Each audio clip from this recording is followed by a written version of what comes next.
Good morning. কেমন আছেন সবাই? আশা করি সবাই খুব ভালো আছেন। এখন আমিও খুব ভালো আছি। তো এখন বাজে 4:15, 20 এরকম কিছু একটা বাজবে। তো উঠে ঘুম থেকে উঠে ব্রাশ করে মুখ ধুয়ে চা খাওয়া হয়ে গেছে। তো এইগুলো কালকে আনা হয়েছে। তো ঘরে একটাও কিছু সবজি ছিল না। তো কালকে আমরা একটু রাজপুর গেছিলাম, আমি আর আমাদের ওই সামনে ফ্ল্যাটের মেয়েটা দুজনে মিলে একটু রাজপুর গেছিলাম একটা কাজে। তো যখন ভাবলাম রাজপুর যাচ্ছি, আর রাজপুরে একটু বাজারটা না আমাদের এখানকার থেকে একটু সস্তা, তো ভাবলাম তাহলে রাজপুর থেকে একটু বাজারটা করেই নিই। তো ওর জন্যেই মোটামুটি হাতের সামনে যে কটা পেয়েছি নিয়ে এসেছি। ওই আলু এনেছি। তো পটল, ঢ্যাঁড়স, একটু কুমড়ো, একটু উচ্ছে আর টমেটো, সব মোটামুটি এখানে ওই 500 ঢ্যাঁড়স, 500 পটল, এরকম টমেটো সব নিয়ে চলে এসেছি। তো কালকে ওদের এসে না রাখি পরানো, খাওয়া দাওয়া এসবগুলো ওদের ঘরে হচ্ছিল। তো ওই জন্য আর কালকে এগুলো কিছু গোছানো হয়নি, ওরকমই রেখে দিয়ে ওদের ঘরেই ছিলাম।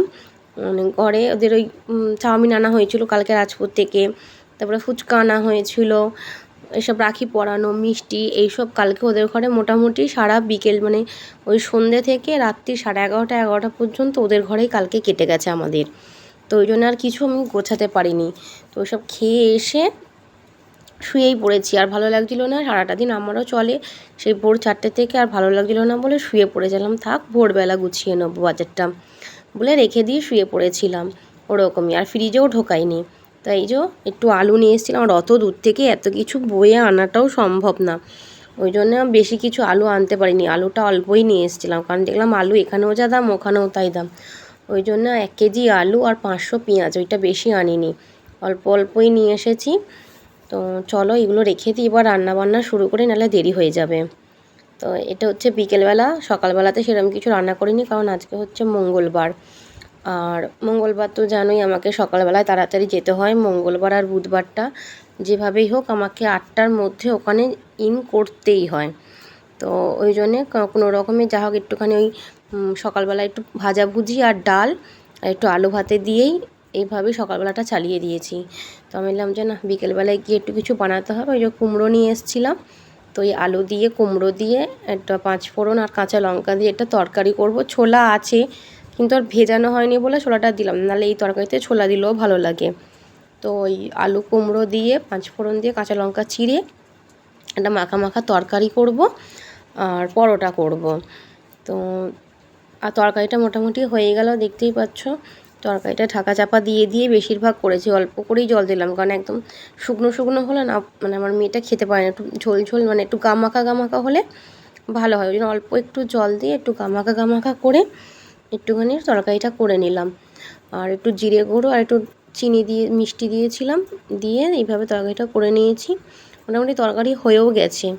তরকারিটা নামিয়ে এবার পরোটাগুলো বেলে নিয়েছি, কারণ একার হাতে না ওই একটা করে বেলবো একটা করে সেঁকবো, আমার এইভাবে হয় না, অসুবিধা হয়। কারণ আমাদের গ্যাসের তাকটা না ছোটো, তো ওই খুব একটা বড় না, ছোটোর ওপরেই, ওই জন্য ওই বেলে নিয়ে আমি আগে সব বেলে নিয়ে তারপরে ভেজে নিই। তো আর বেশি আমি একসাথে অনেকগুলো করে ভাজি না, আবার একটা একটা করেও ভাজি না, আমি একসাথে 2টো করে পরোটা দিয়ে আমি সেঁকে নিই। এইভাবেই করে নিই, কারণ ওই একটা একটা করে করতে গেলেও অনেকটা সময় লেগে যায়, আবার একসাথে অনেকগুলো করলেও ভালো হয় না। তো ওই একসঙ্গে 2টো করে দিয়ে এইভাবে আমি করে নিই। তো সারাটা দিন তো আজকে গেল। অনেকেই আমার মেয়েকে কমেন্ট করো মেয়েকে দেখানোর জন্যে, মেয়েকে দেখাতে পারি না, তার কারণ হচ্ছে মেয়ের এখন পরীক্ষা চলছে, ওই জন্য সবসময়তে নিজের পড়া নিয়েই এখন থাকে বেশিরভাগটা। পরীক্ষাটা শেষ না হওয়া পর্যন্ত ওর শান্তি নেই, পড়তেও এখন মোটামুটি ও রাত্রিবেলা 2টো 2:30 অবধিও পড়ে। এবার সকালবেলায় ওঠে না, সকালবেলায় ডেকে ডেকে আমি যখন বেরোই 7:30 তখন ওকে ডেকে দিই, কোনো রকমে গেটটা বন্ধ করে আবার শুয়ে পড়ে। তো ওই জন্য ভিডিওতে আনতে পারি না ওকে আমি সব সময়। যখন টুকটাক ওর একটু পরীক্ষা, হয়তো একদিন ছুটি দিয়েছে, গ্যাপ আছে, তখনই এসে আমার সাথে একটু বকবক করে, তখনই আমি ওকে দেখাতে পারি। আর তা না হলে ওকে আমি সবসময় ওই জন্য দেখাতে পারি না, কারণ ও এখনও পড়ছে। এই হয়ে গেলে ওকে খেতে দেব, ও খেয়ে নেবে, নিয়ে ও আবার পড়বে। দিয়ে ওর যখন মোটামুটি ঘুম পায় তখন ও শুয়ে পড়ে। কখন ও শোয় কী বৃত্তান্ত আমি জানি না। কেন সত্যি কথা বলতে আমি সেই ভোরবেলা উঠি 4টের সময়, সেই থেকে আমার সারাটা দিন চলে, আমার শরীরে একটু রেস্ট হয় না।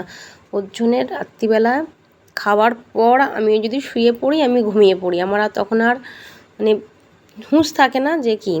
তো চলো আমার পরোটাগুলো মোটামুটি ভাজা দুটো দুটো করে ভেজে নিই। এই যে ভাজা হয়ে গেছে। আজকে রাতের ডিনার পরোটা, মিষ্টি আর এই আলু কুমড়োর তরকারি। তো চলো ডিনারটা করে নিই। তাহলে আজকের ভিডিওটা এইখানেই শেষ করলাম, আর বেশি বড় করলাম না। যদি ভালো লাগে লাইক কমেন্ট শেয়ার করো। চলো টাটা, দেখা হবে অন্য একটা ভিডিওতে।